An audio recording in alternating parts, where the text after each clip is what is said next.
ये टीचमेंट पे online classes लेते हैं। लखनऊ के बेस्ट रिजल्ट्स लाने वाले गुप्ता सर अब आगरा, कानपुर, बनारस, बरेली सब शहरों के स्टूडेंट्स के चहेते हो गए हैं। चौबे सर को ऑनलाइन के झमेले समझ नहीं आ रहे थे, फिर टीचमेंट पे इन्होंने test grading, notes, attendance, fees सब ऑटोमेट कर दिया। अब ये सिर्फ पढ़ाते हैं, बाकी सब टीचमेंट कर लेता है।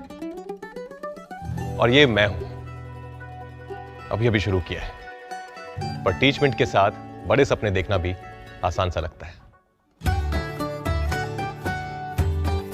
चाहे जैसी भी जरूरत हो, टीचमेंट पे टीचिंग आसान है। आज ही डाउनलोड करें टीचमेंट, इंडिया का नंबर 1 टीचिंग ऐप। अब हम एग्जाम्पल नंबर 14वां और 15वां, जिसमें 14वां जो एग्जाम्पल है बहुत ज़्यादा इंपॉर्टेंट है, एग्जाम में आने लायक है, तो एक बार आप इसको समझ लीजिए। देखिए ट्रिक से समझाऊंगा, फिर आपको ये समझ में आ जाएगा। कभी भी क्वेश्चन अगर अंकों वाला क्वेश्चन, जैसे क्वेश्चन के अंदर दे रखा कि 2 अंकों की ये वाली एक संख्या, 2 अंकों वाली 2 संख्या, इस तरह से क्वेश्चन होगा। लेकिन आपके कोर्स के हिसाब से 2 अंकों वाली एक संख्या पूछेंगे आपसे और पूछेंगे कि उनके अंकों में अंतर 3 का है, 5 का है, फिर अंकों के स्थान पलट रहे हैं तो ये प्राप्त हो रहा है। तो हमेशा ध्यान रखना इसको, अंक कैसे बनाने हैं। सिंपल आपको नोटिस करना कि क्वेश्चन के अंदर लिखा आ गया अंक या अंकों, तो उस संख्या को कैसे बनाना है। सबसे पहले इसको समझना आपको, जैसे ये 56 है, ठीक है, इसका स्थानीय मान ज्ञात करें अपन, तो देखो इसको 6 को तो एक बार लिखना पड़ता है और हम लिखते हैं 50, इस तरह से स्थानीय मान लिखते हैं, क्योंकि 50 + 6 यानी ये वाला अंक जो होता है इकाई का अंक होता है, और दूसरा वाला जो अंक होता है वो दाही का अंक होता है। क्या मैं 50 को जो है 5 × 10 लिख सकता हूँ? इसका मतलब जो दाही का अंक है वो हमेशा 10 से इंटू होता रहता है, 10 से इंटू होता रहता है, और इकाई का अंक हमेशा 1 से इंटू रहता है। यानी जो 1 से इंटू रहता है उसको लिखने की आवश्यकता नहीं होती है, क्योंकि वो सिंपल लिखा हुआ ही 1 से इंटू होता दिख रहा है। लेकिन दाही का जो अंक है वो 10 से इंटू होता है। यानी आपको हमेशा ध्यान रखना है, हमेशा अंकों वाले क्वेश्चन में इकाई का अंक कोई भी ABCD का एक अंक मान लेना है, अंक नहीं अक्षर, ठीक है, क्योंकि अंक गणित के अंदर होते हैं, ABCD वाले सारे पद चर पद में आते हैं। तो माना कि देखो इसको ऐसे तरह से, इस तरह से करना, ठीक है। माना कि 2 अंकों वाली संख्या का या संख्या में इकाई का अंक आपको ABCD का कोई एक पद मानना, जैसे मैंने A माना है। अब देखिए आगे वाली लाइन को आप समझिए कि दोनों अंकों में 3 का अंतर है।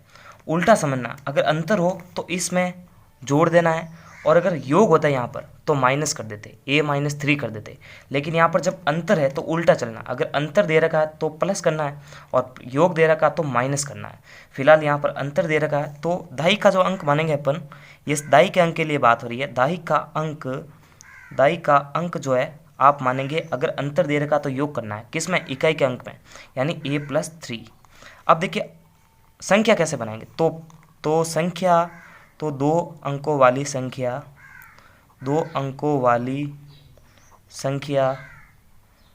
निम्न प्रकार से होगी, निम्न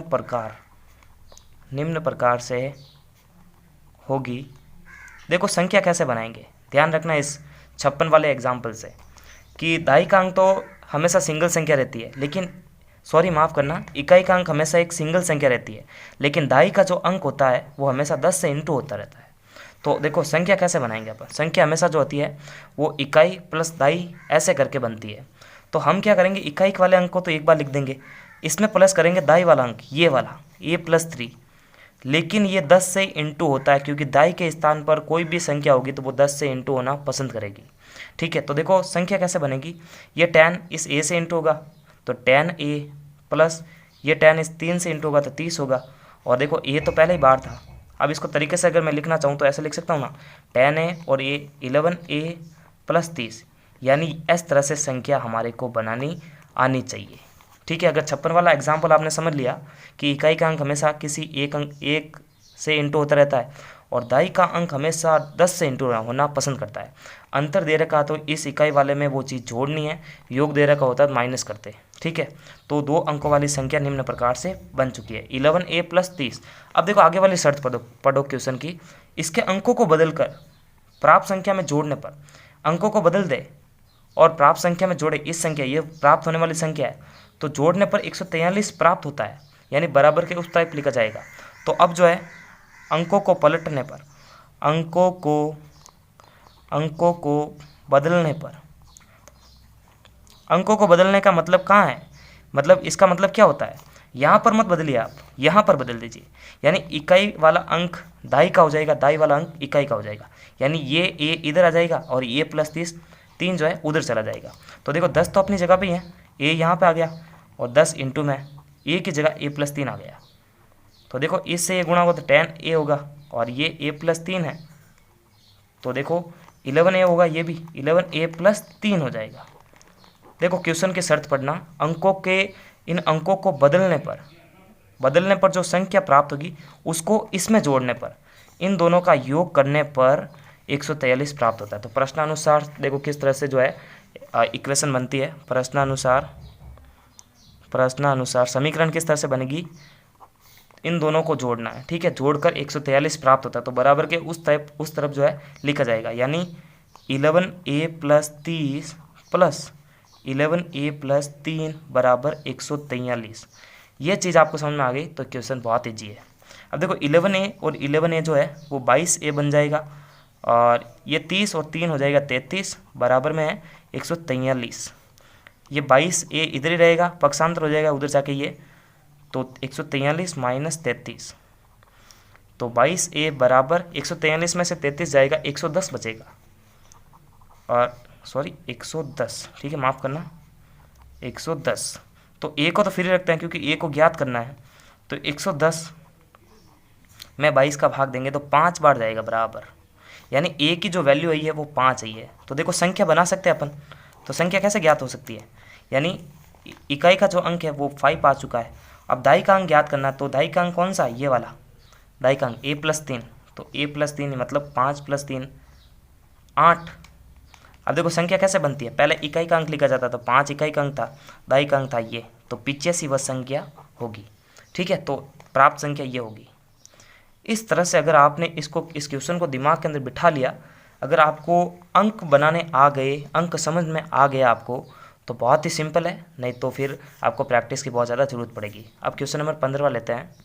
तो क्वेश्चन 15 तो 2.2 एक्सरसाइज की तरह ही है, इसको समझना आप क्या कहना चाह रहा है कि अर्जुन की आयु श्रेया की आयु की दुगुनी है, 5 वर्ष पहले उसकी आयु श्रेया की आयु की तिगुनी थी, तो दोनों की आयु ज्ञात करो। तो माना कि अब देखिए x किसकी आयु को मानेंगे, तो x जो बाद में नाम आता है ना उसको मानते हैं कि अर्जुन की आयु श्रेया की आयु की दुगुनी है, तो बाद में जो नाम आया उसको x मानो। माना कि श्रेया की आयु जो है x वर्ष, कभी कभी तो स्टूडेंट खाली x लिख के छोड़ते हैं, जबकि उनको पता होना चाहिए कि आयु हमेशा वर्ष में मापी जाती है। तो इस तरह से नंबर कट सकते हैं हमारे, ठीक है। उस प्रकार अर्जुन की आयु, अब देखो अर्जुन की आयु क्या है कि श्रेया की आयु की दुगुनी, यानी श्रेया की आयु यह है, इसकी दुगुनी यानी 2 × x वर्ष, ठीक है। अब अगली कंडीशन पढ़ो आप। नेक्स्ट कंडीशन कहता है कि 5 वर्ष पहले उसकी आयु, मतलब अर्जुन की आयु श्रेया की आयु की तिगुनी थी, तो प्रश्नानुसार 5 वर्ष पहले मतलब इसकी आयु में से भी 5 वर्ष कटेंगे, 2x - 5, इसकी आयु यानी 5 वर्ष पहले इसकी मतलब अर्जुन की आयु श्रेया की आयु की तिगुनी, श्रेया की आयु हमने मानी ये, और ये भी 5 वर्ष पहले की, तो x में से 5 इधर भी मतलब इसमें से भी घटेगा, दोनों में से 5-5 वर्ष निकल चुके हैं। इसकी आयु की तिगुनी थी, तो ये 3 से इंटू होगा, यानी इसकी आयु 5 वर्ष पहले श्रेया की आयु की तिगुनी थी। इस तरह से इसको समझ लिया, ठीक है। तो 2x - 5 समीकरण तैयार है, इसको इससे इंटू कर दो, 3x 3 × 5 = 15। अब पक्षांतर करते हैं, इसको इधर और उसको उधर, ठीक है। 2x - 3x माइनस का 15 और ये उधर जाके प्लस का 5, तो इसमें से ये घटेगा तो माइनस का x आएगा, और ये माइनस का ये प्लस का, प्लस माइनस बड़ी संख्या का चिन्ह काम आएगा, तो 15 में से 5 के 10 आएगा माइनस का, तो ये माइनस कैंसिल करेगा, तो x बराबर आएगा 10। अब जो है आयु ज्ञात करनी थी, तो हमने जो है इसकी क्या मानी थी, श्रेया की आयु x वर्ष, तो x की जो मान है वो इसकी आयु है 10 वर्ष, और इसकी दुगुनी थी तो 2 × 10 यानी 20 वर्ष जो है अर्जुन की आयु होगी। तो पूरे चैप्टर की प्लेलिस्ट की लिंक आपको वीडियो के डिस्क्रिप्शन बॉक्स में मिलेगी, वहाँ जाकर आप बैक टू बैक सारे वीडियोस देख सकते हैं। तब तक के लिए लाइक, सब्सक्राइब और शेयर करें।